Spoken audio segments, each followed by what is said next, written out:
Okay, well, I finally finished cleaning up this front section of my garden beds, and that is the section just before my tomato rows. And I have created 1, 2, 3, 4, 5 garden beds. There are 2 short ones because there's something planted at the edge there, and 3 longer ones. And at the very edge here I have some irises, and along this walkway I have some lavender here, which is yet to come up. And on the other side of that I have some sage, which has yet to come up. And in between those two I have some oregano growing. So,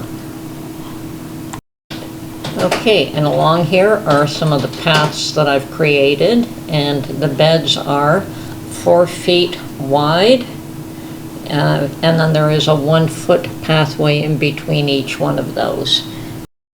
And I chose to prepare this area of the garden first so that I could perhaps plant some cool weather crops. I have not yet determined what I'm going to plant where, but that's the fun part.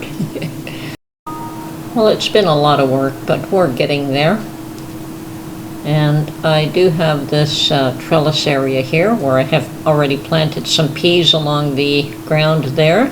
And on the other side I will be planting beans, and they will be able to grow up this trellis.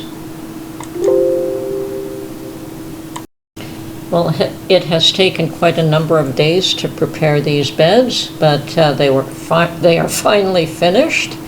And I could start looking at cleaning up the area where I plant tomatoes, which is right here. And it's going to take a little bit of work. Oh, and the back end as well. It needs to be cleaned up. And yes, my raspberries have come back, and I just have to separate them from the weeds and clean that area up. I don't know what I'm going to plant back there just yet, but definitely the tomato area has to be cleaned up next. Well, this is my garden update for today. I hope you enjoyed this video, and we'll catch you on the next one.